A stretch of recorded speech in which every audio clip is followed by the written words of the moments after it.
The gavel echoed through the mahogany-paneled courtroom like a death knell.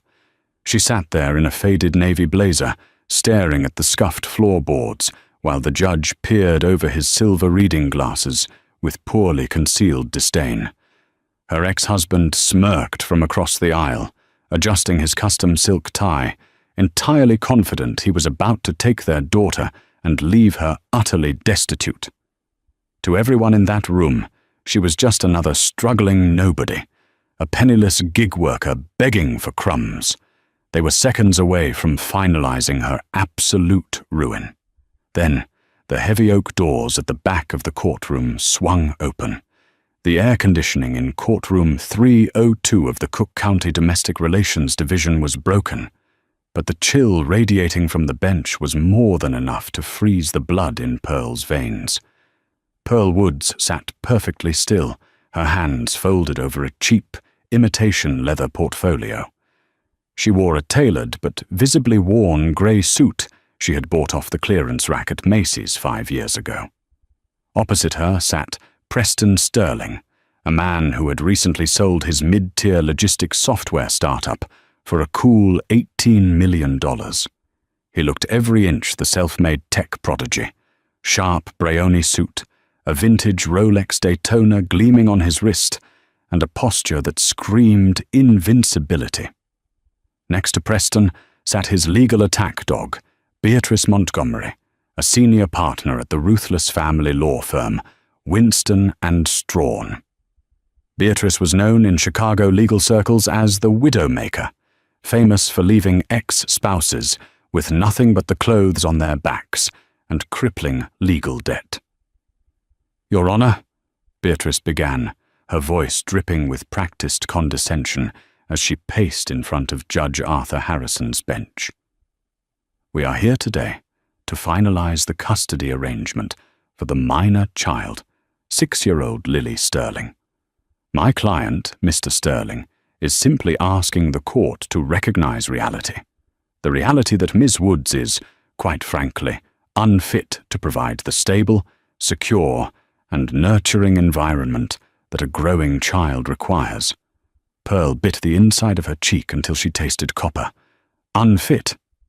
The word felt like a physical blow. For 6 years, she had been the one waking up at 3 a.m. to soothe Lily's night terrors. She had been the one pureeing organic vegetables, teaching her the alphabet, and kissing scraped knees while Preston was networking at high-end steakhouses or jetting off to Silicon Valley. But Preston had grown tired of his starter wife. When the venture capital money started flowing, Pearl's quiet, unassuming nature no longer fit his brand. He wanted a trophy. He found one in Victoria, a 24-year-old Instagram influencer who was currently sitting in the gallery, loudly chewing gum and flashing a Cartier love bracelet that cost more than Pearl's declared annual income. "Let us review Ms. Woods's financial affidavit, Your Honor," Beatrice continued, holding up a thin stack of papers like a piece of filthy laundry. She lists her occupation as a freelance graphic designer. Last year, her reported income was barely $34,000. She currently resides in a 2-bedroom walk-up apartment in a transitional neighborhood in Logan Square. Meanwhile, Mr. Sterling resides in a secure 5,000-square-foot home in Lincoln Park, complete with a dedicated live-in nanny. Judge Harrison, a man who had presided over messy divorces for 30 years and clearly wanted to be on a golf course by noon, sighed heavily and looked down at Pearl. "Ms. Woods, are you still representing yourself? I advised you at the preliminary hearing to secure counsel." Pearl stood up, her knees trembling slightly, though she kept her voice steady. "Yes, Your Honor. I am representing myself. I simply cannot afford a retainer for an attorney at this time. However, I have compiled extensive documentation showing my daily involvement in Lily's life, her school records, and documentation of poverty does not equate to a stable environment, Ms. Woods," the judge interrupted sharply, waving his hand. The court must look at the best interests of the child. Mr. Sterling can provide top-tier private education at the Latin School of Chicago. He can provide health care, security, and opportunities you simply cannot match on a gig economy income. Preston leaned back in his leather chair, casting a sidelong, pitying glance at Pearl. It was the same look he gave homeless people on Michigan Avenue. He didn't just want to win, he wanted to crush her. He wanted to punish her for not fighting the divorce, for quietly packing her bags and taking Lily when he first brought Victoria to their home. His ego demanded that Pearl be destroyed for not begging him to stay. "Furthermore, Your Honor," Beatrice chimed in, moving in for the kill, "we have subpoenaed Ms. Woods's bank records. Her primary checking account at Chase Bank currently holds a balance of $412.16. She is one late rent payment away from eviction. Giving her even 50% custody is a reckless gamble with Lily's future. We are requesting sole legal and physical custody, with supervised visitation for Ms. Woods." A heavy silence fell over the courtroom. Supervised visitation. They were treating her like a criminal, a junkie, a threat to her own flesh and blood. In the gallery, Victoria let out a soft, mocking scoff, whispering something into the ear of Preston's brother. Preston covered his mouth to hide a smile. Pearl looked down at her hands. The faded polish on her nails was chipping. She felt the crushing weight of the system, a machine designed to grind people without resources into fine dust. They were so confident. They were so incredibly, blindingly sure that they had her cornered. What Preston didn't know, what no one in that room knew, was that Pearl's poverty was a carefully constructed choice. It was a test. A test Preston had spectacularly failed. "Ms. Woods," Judge Harrison said, his tone shifting from impatient to vaguely pitying, which was somehow infinitely worse. "Do you have any rebuttal to the financial claims presented by petitioner's counsel? If these bank statements are accurate, I am strongly inclined to grant Mr. Sterling's motion.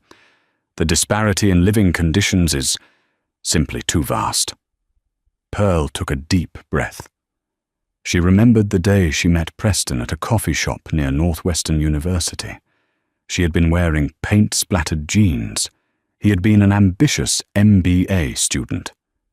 She introduced herself as Pearl Woods, an orphan from upstate New York.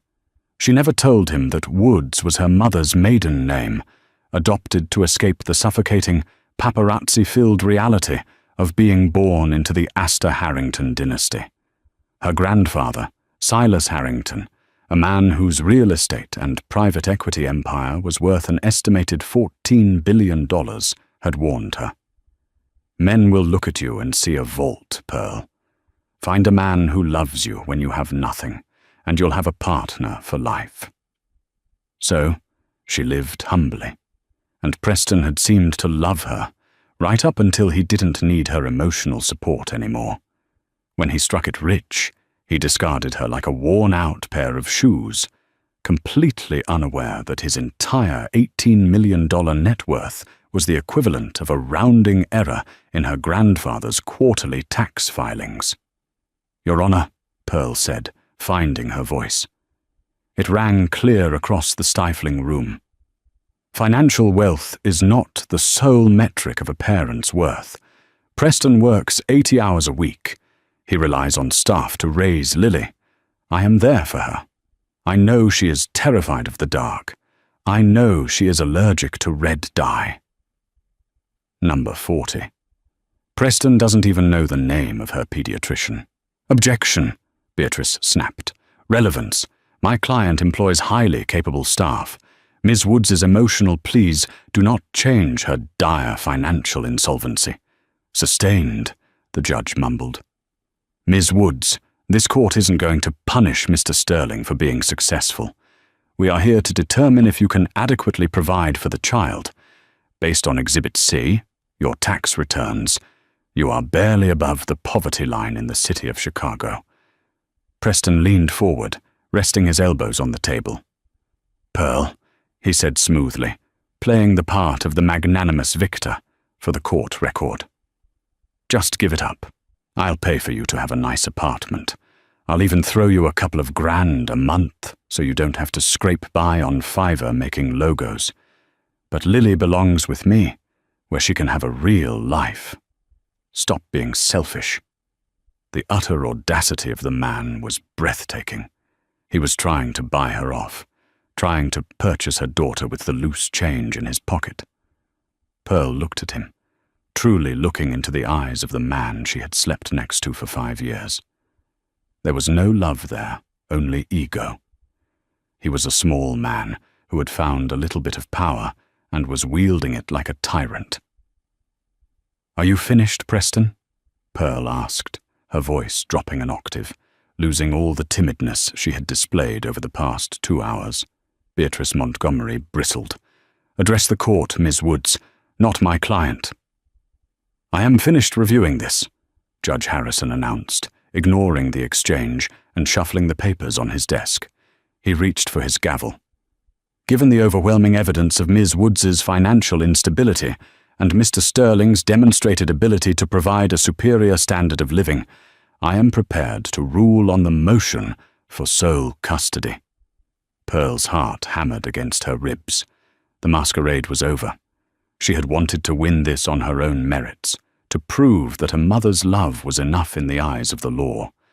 But the law, it seemed, only respected capital. "Your Honor," Pearl said loudly, raising her hand, "before you rule, I would like to submit a revised financial disclosure." Beatrice laughed out loud, a harsh, grating sound. "A revised disclosure? What, did you find a $20 bill in your winter coat, Miss Woods?" "The discovery period ended 3 weeks ago. You cannot submit new evidence at the 11th hour." "It is not new evidence, Miss Montgomery," Pearl said, her posture straightening. The slump in her shoulders vanished, replaced by a rigid, aristocratic poise she hadn't utilized in a decade. "It is a complete disclosure. Up until now, I have only disclosed the assets solely in my name under the alias Pearl Woods.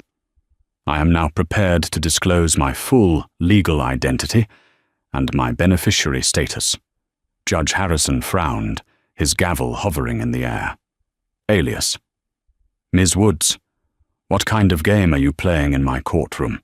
Committing perjury on financial affidavits is a felony." "I haven't committed perjury, Your Honor," Pearl replied coolly. "My legal name is Pearl Astor Harrington, and I am requesting a brief 10-minute recess so my legal counsel can enter the courtroom." Preston let out a derisive snort. "Astor Harrington? Jesus, Pearl, have you lost your mind? Your Honor, she's having a psychotic break. She thinks she's a billionaire now. This just proves she's unfit." "Your Honor, I strongly object to this delay tactic," Beatrice barked, her face flushing with irritation. "This is a desperate, pathetic attempt to halt the proceedings. She doesn't have counsel. She's pro se." Before the judge could respond, the heavy oak double doors at the rear of the courtroom swung open with a loud creak that silenced the room. The bailiff, an older man who had been half asleep by the metal detector, jolted upright. Into the dingy, claustrophobic courtroom strode a phalanx of 3 men and 1 woman. They moved with the synchronized, terrifying precision of apex predators. At the front was Charles Kensington, a legendary senior partner at Kirkland and Ellis. Kensington was a man whose hourly rate could buy a small car, a legal titan who usually only stepped into a courtroom to defend Fortune 500 CEOs from federal antitrust lawsuits. He was flanked by 2 junior partners carrying heavy leather briefcases and an austere-looking woman who served as the lead wealth manager for the Harrington family office. The sheer gravity of their entrance sucked the oxygen right out of the room.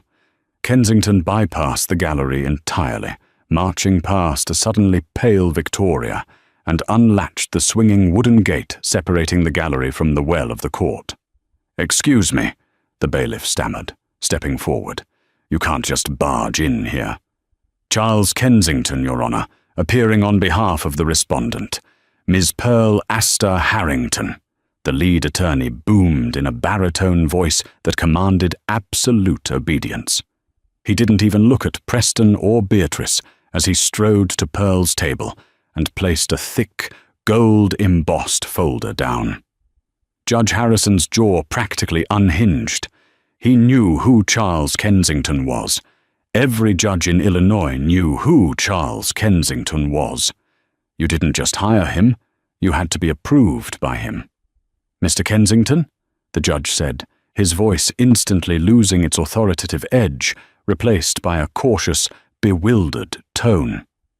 What is the meaning of this? Ms. Woods is proceeding pro se. With all due respect to the court, my client, Ms. Astor Harrington, has elected to retain counsel for the remainder of these proceedings, Kensington said smoothly, shooting a warm, deferential smile toward Pearl. "We formally apologize for our delayed arrival. We had to wait for the Federal Reserve to verify the certified bank drafts, and arranging the necessary security details for my client took a few moments longer than anticipated." Preston, who had been staring at Kensington in confusion, suddenly stood up.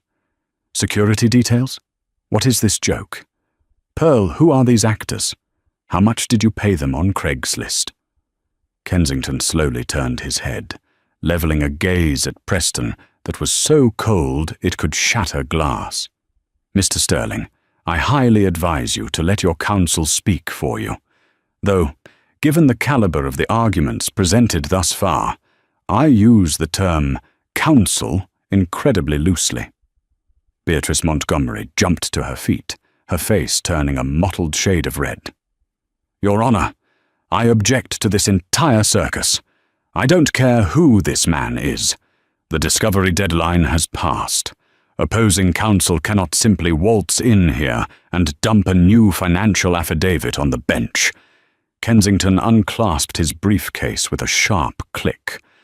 "Under Illinois Supreme Court Rule 214, we are permitted to supplement discovery if the previous disclosure was incomplete due to a protective legal trust that has only today been unsealed by the primary trustee. Furthermore, Your Honor, this court cannot make a ruling on the best interest of the child based on fraudulent or incomplete data regarding my client's capacity to provide." "Fraudulent?" Preston yelled. "She's a broke graphic designer. She lives in a dump." "Your Honor," Kensington said, ignoring Preston entirely. He handed a stack of watermarked, heavily notarized documents to the bailiff, who hurriedly passed them up to the judge. "I am submitting the unsealed documentation of the Silas Harrington Generational Trust. My client, Pearl Astor Harrington, is the primary beneficiary. As she turned 30 years old yesterday, the trust has officially fully vested into her direct control." Judge Harrison put on his reading glasses, his hands trembling slightly as he flipped to the summary page. The courtroom was dead silent. Even the air conditioner seemed to have stopped humming. The judge stared at the paper. He blinked rapidly, took off his glasses, rubbed his eyes, and put them back on. He read it again. "Counsel," Judge Harrison croaked, his voice cracking. Is this number accurate?" "It has been verified by independent auditors at PricewaterhouseCoopers and the United States Securities and Exchange Commission, Your Honor," Kensington replied calmly. Beatrice Montgomery marched over to the bench. "I demand to see these documents, Your Honor." The judge numbly handed a copy down to Beatrice. She snatched it up, her eyes scanning the dense legal text until she reached the bolded financial summary at the bottom of page 4. Liquid assets, $1.2 billion. Real estate holdings, private equity, and corporate stock, $4.8 billion. Total vestment value, $6 billion. The paper slipped from Beatrice's fingers, fluttering to the floor like a dead leaf. She stared at Pearl, her mouth opening and closing without a sound. "What is it?" Preston demanded, walking over and snatching the paper off the floor. "What kind of fake Photoshop garbage is—" Preston's voice died in his throat. His eyes bulged. The color drained completely from his face, leaving him looking like a wax mannequin. He read the number. Then he looked at the name. Pearl Asta Harrington. "This is impossible," Preston whispered, stepping back, his hands shaking so violently the paper rattled. "Pearl, you clip coupons. You drive a 2010 Honda Civic. You cried when our rent went up $200. Pearl stood up. She didn't look like a battered, exhausted single mother anymore. The cheap Zara blazer remained, but the woman wearing it had transformed. She looked at Preston, her expression completely devoid of pity. "I cried, Preston," Pearl said, her voice echoing in the stunned silence of the room. "Because when the rent went up, you told me I needed to work nights instead of coming home to see our daughter, while you bought yourself a $3,000 espresso machine. I was waiting to see if there was a shred of decency left in you. There isn't." Kensington turned back to the judge. "Your Honor, Mr. Sterling has argued that he can provide a superior standard of living for the minor child. He has cited his Lincoln Park home and his $18 million net worth.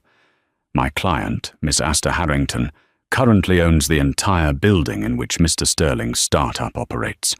She also holds a controlling stake in the venture capital firm that bought his company." A collective gasp echoed from the gallery. Victoria dropped her phone on the floor. "We are prepared," Kensington continued mercilessly, "to petition not only for full legal and physical custody, but to open a forensic audit into Mr. Sterling's business practices during the marriage, as we have reason to believe he hid assets prior to the divorce filing. We will bury him in litigation until his $18 million is entirely consumed by legal fees." Preston collapsed into his chair as if his legs had been kicked out from under him.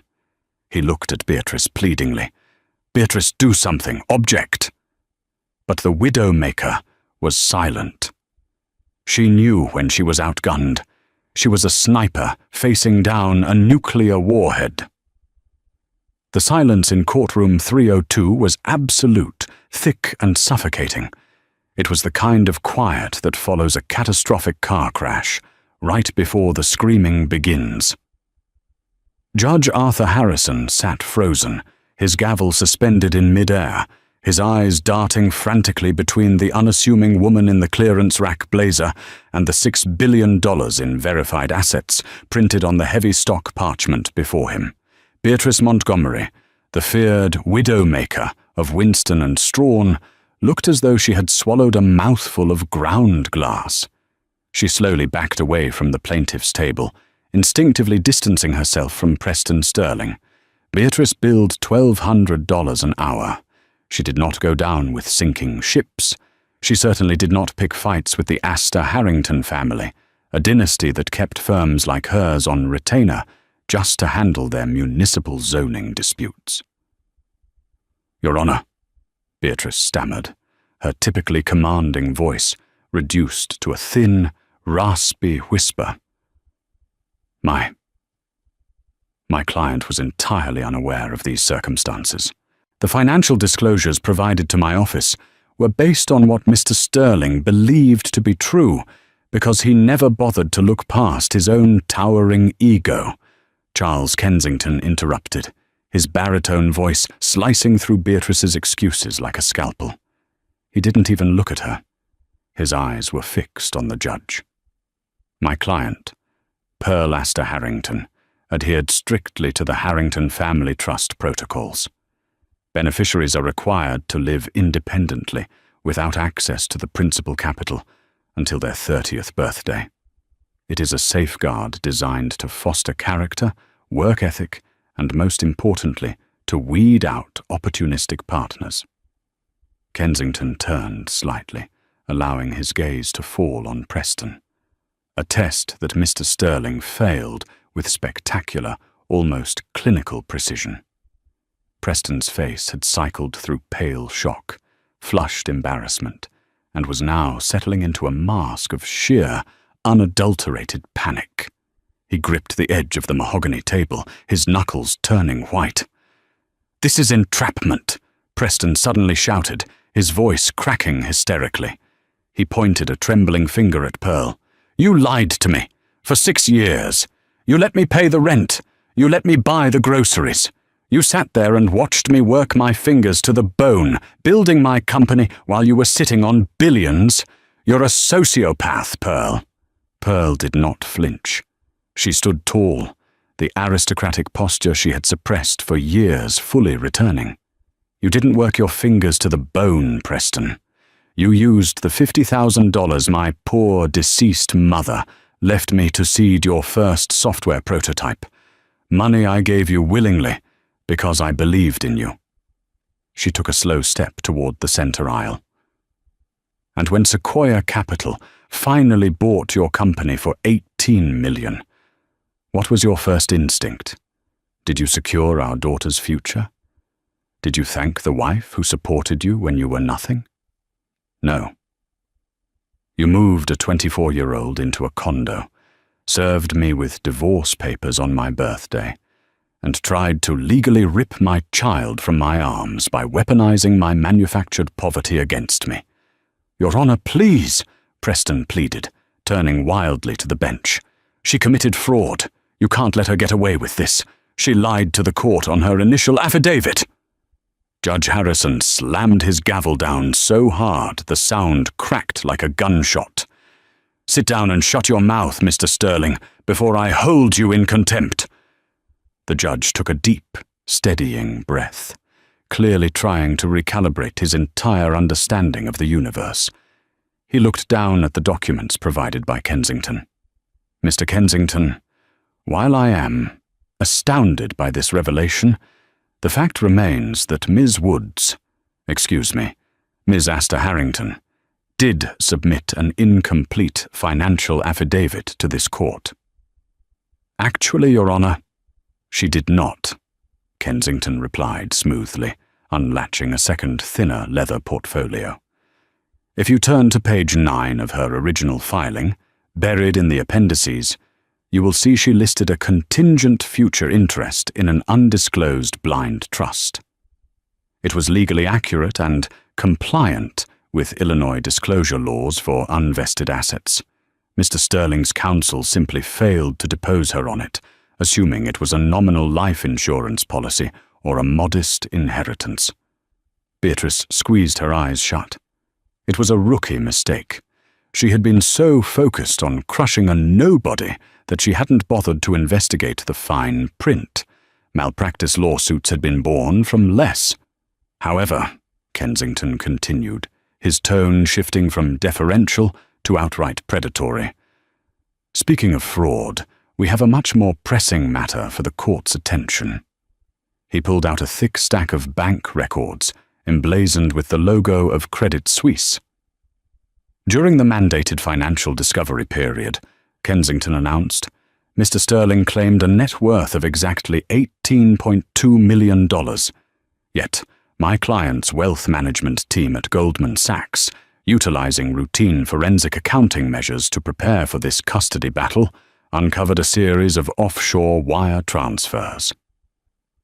3 weeks before filing for divorce, Mr. Sterling moved $4.5 million into a shell corporation registered in the Cayman Islands under the name Apex Logistics Solutions, a company solely directed by his brother, who is sitting right there in the gallery. Every head in the courtroom whipped around to look at Preston's brother, David, who suddenly looked like he was going to vomit. "You hid assets, Mr. Sterling," Judge Harrison growled, his face darkening with genuine judicial fury. "You stood in my courtroom, swore an oath, and deliberately concealed $4.5 million to avoid splitting it in the divorce settlement." "No, that was an investment," Preston stammered, sweat beading on his forehead and dripping onto his custom silk tie. It was capital allocation for a new venture. Beatrice, tell him! Beatrice Montgomery stepped entirely away from the table. Your Honor, Winston and Strawn formally requests to withdraw as counsel for Mr. Sterling, effective immediately. We cannot represent a client who has committed perjury and utilized our firm to submit fraudulent financial documents to this court. You can't do that, Preston shrieked, grabbing Beatrice's arm. I paid you $100,000 on retainer. You work for me. Beatrice violently yanked her arm away, her eyes flashing with venom. Do not touch me, Preston. You lied to me. You made a fool of my firm in front of Charles Kensington and a sitting judge. You are on your own. She briskly gathered her legal pads, shoved them into her designer briefcase, and marched down the aisle, the click-clack of her heels echoing like a ticking clock, marking the end of Preston's life as he knew it. In the gallery, Victoria, the Instagram influencer, who had been mocking Pearl just 20 minutes prior, was having a harsh collision with reality. She looked from the red-faced, sweating Preston to the icy, composed Pearl, and finally to the imposing figure of Charles Kensington. She didn't need a law degree to understand the math. Preston wasn't the apex predator. He was the prey, and he was about to be financially gutted. Victoria quietly picked up her Hermes Birkin bag, the one Preston had bought her last month, and slipped out the heavy oak doors without looking back. Preston didn't even notice she was gone. Judge Harrison took off his glasses and rubbed the bridge of his nose. Mr. Sterling, the willful concealment of marital assets is a severe violation of court orders. Not only does it entirely invalidate your standing in this custody hearing, but I am legally obligated to forward this transcript to the state's attorney's office for a potential perjury investigation. Preston slumped into his chair, the starch completely gone from his posture. The arrogant tech bro who had walked into the room ready to ruin his ex-wife was dead. In his place was a terrified, broken man staring into the abyss. Your Honor, Pearl said gently. It was the first time she had spoken in minutes, and the quiet dignity in her voice forced the room to hang on her every word. I do not wish to see the father of my child sent to federal prison, despite what he has done to me. Lily loves him. Preston looked up, a pathetic glimmer of hope in his eyes. Was she going to save him? After everything, was the timid, forgiving Pearl still in there? However, Pearl continued, her eyes locking onto Preston's, cold and unyielding. I will not allow my daughter to be raised by a man whose moral compass is dictated by his bank account.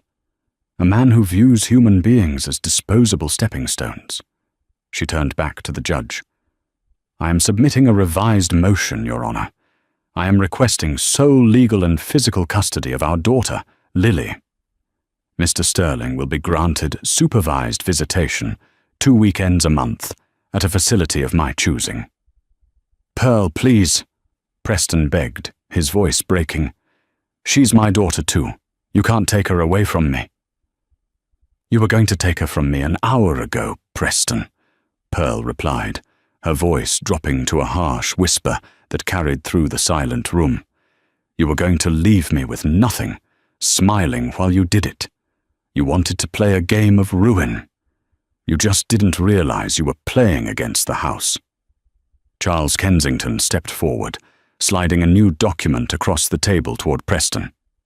Furthermore, Your Honor, as punitive damages for the blatant fraud committed regarding the Cayman Islands Shell Company, we are asserting a claim on 70% of Mr. Sterling's remaining legal assets, as is standard precedent in Illinois for malicious concealment during dissolution of marriage. 70%? Preston gasped. That leaves me with almost nothing after taxes and the penalties. I'll be ruined. You will be exactly where you intended to leave Miss Asta Harrington, Kensington stated flatly. Penniless, living in a transitional neighborhood, and forced to rebuild your life. Only you won't have the excuse of an impending trust fund. You will just have the consequences of your own greed." Judge Harrison didn't hesitate. He looked at Preston with utter disgust. "Mr. Sterling, you attempted to use this court as a weapon to bludgeon a woman you believed to be defenseless. You committed perjury, and you attempted to defraud your spouse. You are incredibly lucky. Ms. Asta Harrington is not pressing for immediate criminal charges."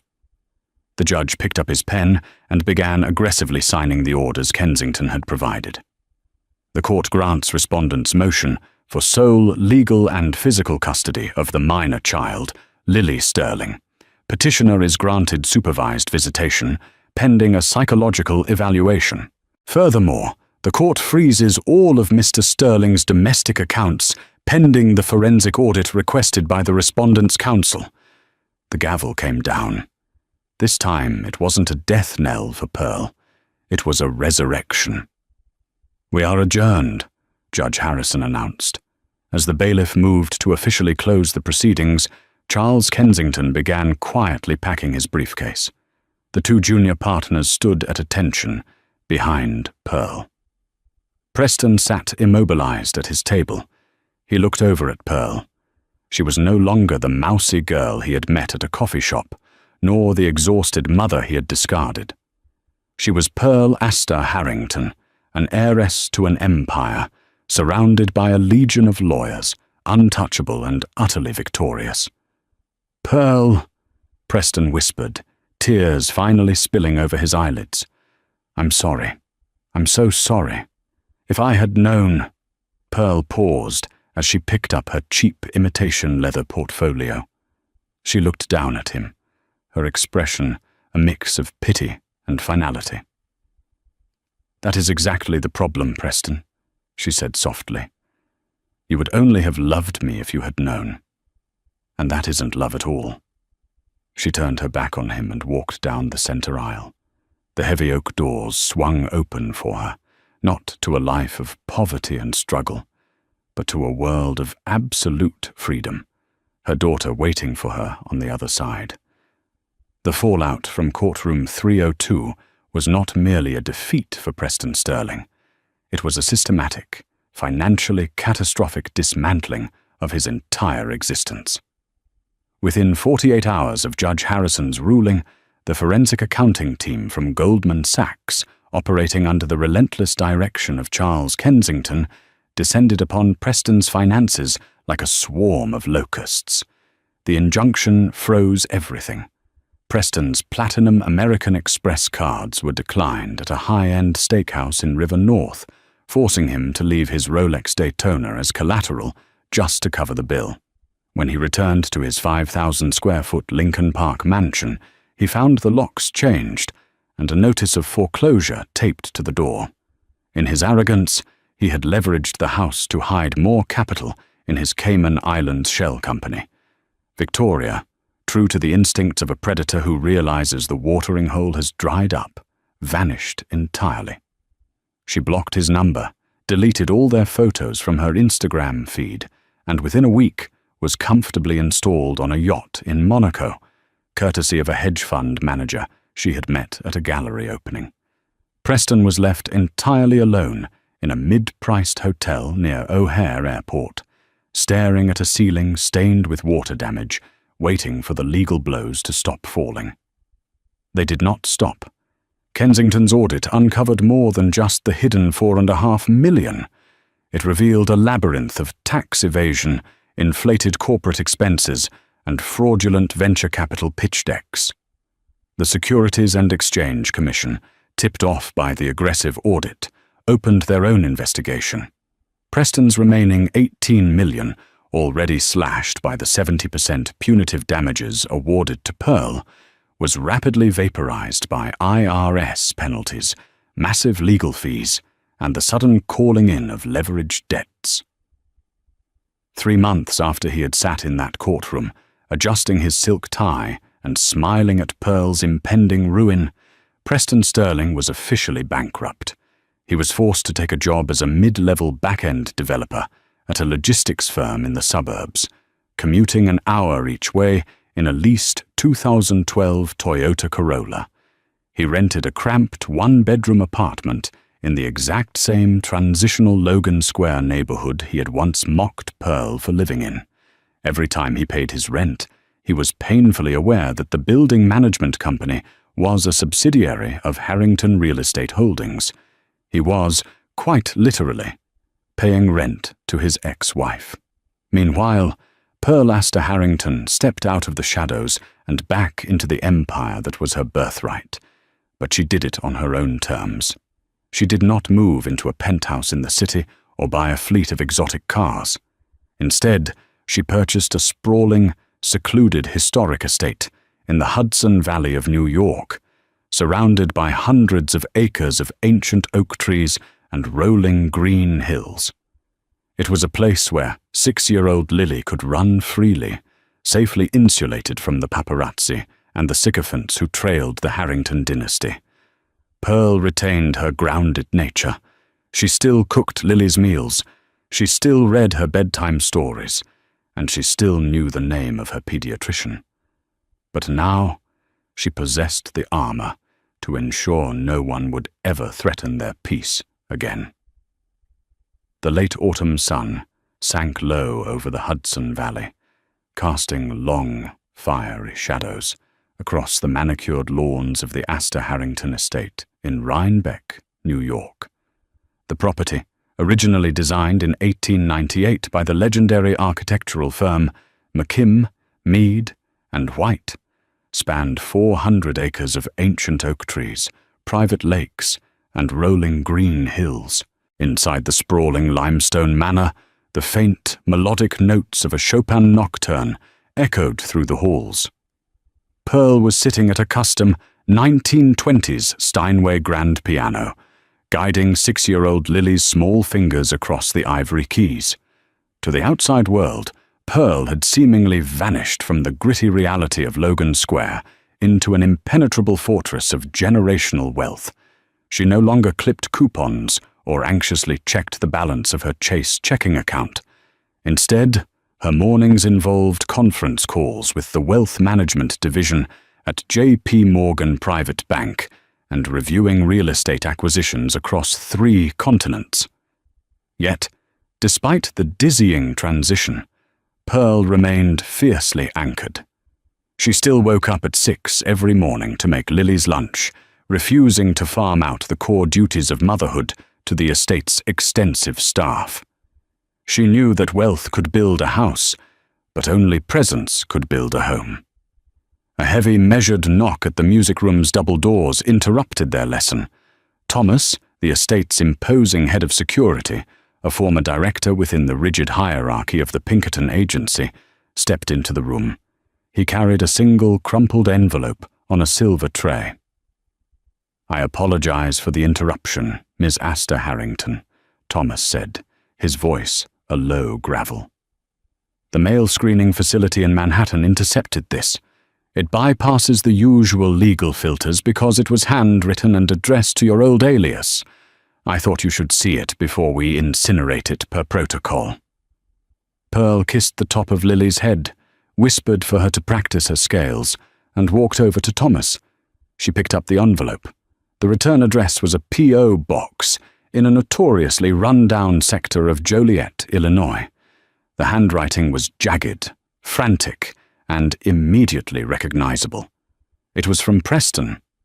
Pearl walked out to the sweeping stone terrace, the chill of the November air biting through her cashmere sweater, and broke the seal. The letter was 5 pages of pure, unadulterated desperation. Pearl, Preston's letter began, the ink smudged as if by sweat or tears. "I am begging you. The SEC isn't just fining me. The Department of Justice is stepping in. Because of the Cayman Island accounts that Kensington exposed, they are pushing for a federal indictment for wire fraud and tax evasion. Skadden Arps dropped me. No reputable defense attorney will take my case without a $500,000 retainer. I'm working data entry on the night shift for $12 an hour. I live in a studio above a bowling alley. I have nothing left. Please, Pearl, for the sake of Lily, don't let her father go to federal prison. Alone. Just alone. You have billions. It's pocket change to you. Pearl stared at the frantic scrawl, feeling an eerie absence of emotion. 6 months ago, a plea like this would have kept her awake for weeks. She would have bled herself dry trying to fix him.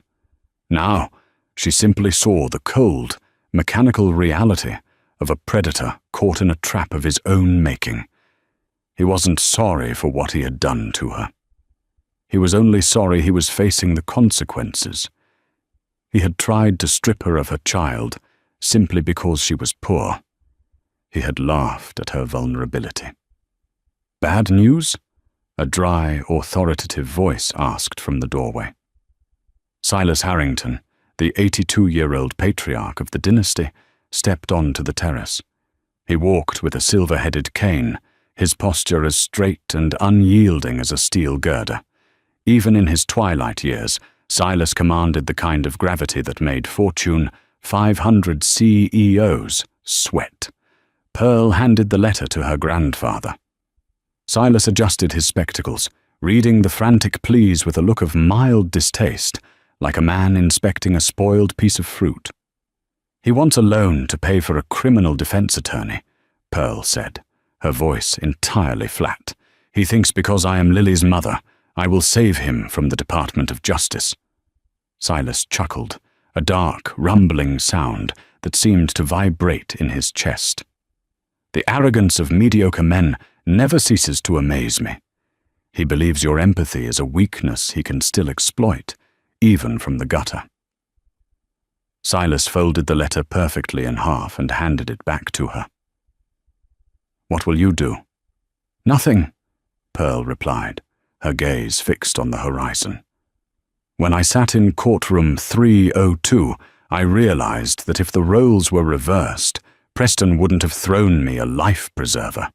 He would have held my head under the water.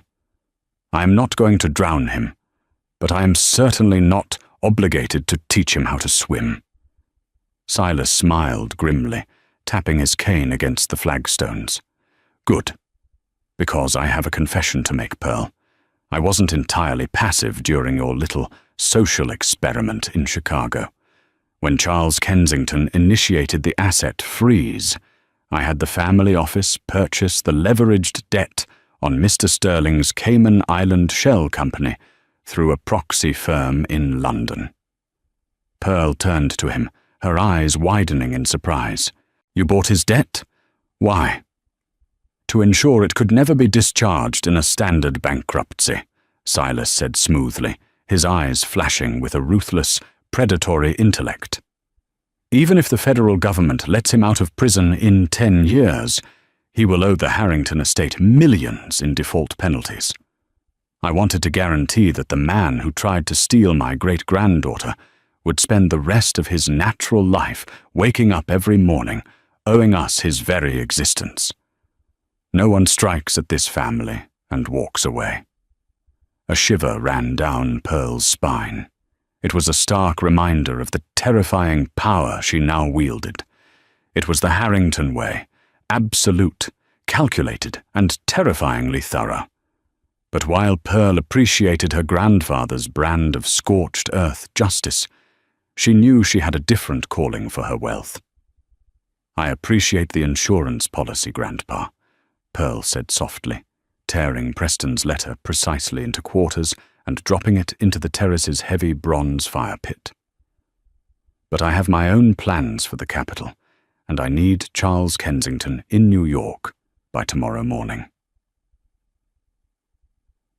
The next day, the atmosphere in the private conference room at the apex of the Chrysler Building was electric with anticipation.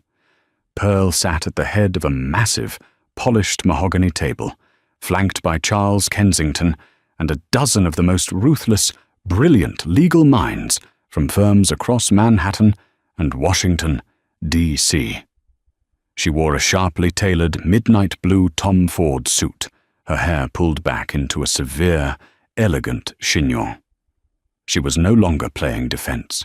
"Gentlemen and ladies," Pearl began, her voice carrying the absolute authority of a woman who controlled a $6 billion endowment. "6 months ago, I sat in a stifling courtroom in Cook County. I was facing a man who had intentionally hidden millions of dollars, hired a vicious attack dog of an attorney, and planned to use my manufactured poverty to take my daughter away from me. The judge was ready to let it happen. The system was ready to process me like meat through a grinder, simply because I lacked capital." The room was dead silent. Charles Kensington watched her with a look of profound respect. "I was saved by a deus ex machina," Pearl continued, her eyes sweeping across the high-powered lawyers. "I had the Harrington Trust waiting in the wings. But for tens of thousands of women across this country, there is no trust fund. There is no Charles Kensington bursting through the doors at the 11th hour. There are only women who lose their children, their homes, and their dignity to wealthy, abusive, and narcissistic men who weaponize the family court system to destroy them." Pearl pressed a button on the console in front of her. The massive screens on the wall flickered to life, displaying a highly detailed corporate structure. "Today, we are officially launching the Woods Legal Defense Foundation," Pearl announced. "I am personally endowing the foundation with $500 million in liquid capital to be managed by Goldman Sachs Philanthropy. Our mandate is simple, and it is singular. We are going to find mothers who are being financially and legally suffocated by predatory ex-partners. We will provide them with the highest tier of legal representation on the planet, entirely free of charge." A murmur of shock rippled through the room. $500 million dedicated solely to family court litigation was unprecedented. It was a DePearl of war. If a billionaire tech executive tries to bury his wife in frivolous custody motions, Pearl said, her voice hardening into steel, we will bury him in forensic audits. If an abusive husband tries to hide assets in offshore accounts to starve out the mother of his children, we will hire the best private intelligence firms in the world to find every single dime. We are not just going to defend these women. We are going to go on the offensive. We are going to make it financially suicidal for any man to use the legal system as an instrument of terror against a mother. She looked directly at Kensington. Charles, you are stepping down from your corporate antitrust practice at Kirkland and Ellis. I am buying out your partnership. You will serve as the chief legal director of the Woods Foundation. Your job is to build an army of litigators who terrify opposing counsel the moment they enter their appearances. Kensington smiled, a genuine, dangerous grin. It would be the honor of my career, Miss Asta Harrington. The era of the wealthy bully in family court ends today, Pearl concluded, standing up from the table. We are going to level the playing field, and we are going to salt the earth behind us. Let's get to work.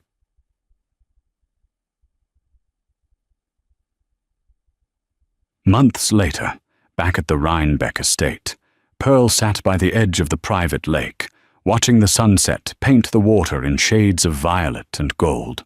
Lily was sitting next to her, tossing small pebbles into the water, giggling every time one made a satisfying splash. Pearl's phone buzzed in her pocket. It was a secure message from Kensington. First case closed in Seattle. Tech CEO attempted to bankrupt his wife and take primary custody. We deployed the forensic team, found a secondary ledger, and forced a settlement. She keeps the house, full custody, and he is paying triple alimony to avoid a fraud indictment. Opposing counsel practically cried. Pearl locked the screen and slipped the phone back into her pocket, a profound sense of peace settling over her. She had survived the crucible. She had walked through the fire of Preston's betrayal and the cold indifference of the legal system, and she had emerged not merely intact, but forged into something unbreakable. She had proven that true power wasn't about destroying the weak. It was about building a fortress for those who couldn't protect themselves. Preston Sterling was a ghost, a cautionary tale wasting away in obscurity, crushed under the weight of his own greed and the quiet, merciless vengeance of Silas Harrington. But Pearl Astor Harrington was just getting started. She had taken the worst moment of her life and turned it into a shield for thousands of others, ensuring that when the gavel fell, it would finally fall in the name of true justice. Pearl's journey from a dismissed, impoverished gig worker to the commanding matriarch of her own destiny is a stark reminder that true power does not always announce itself with a Rolex or a designer suit. The court system, blinded by Preston's arrogant display of superficial wealth, almost facilitated the ultimate tragedy, stripping a loving mother of her child. However, the revelation of the Harrington empire shattered that illusion, exposing the fragility of a life built entirely on ego and financial bullying. Preston's catastrophic downfall serves as a poetic, satisfying justice, proving that those who weaponize the law against the vulnerable often engineer their own destruction. In the end, Pearl's decision to weaponize her immense wealth, not for revenge, but to protect other disenfranchised women, elevates her victory. It transforms a dramatic courtroom twist into a lasting legacy of empathy, resilience, and unyielding maternal strength.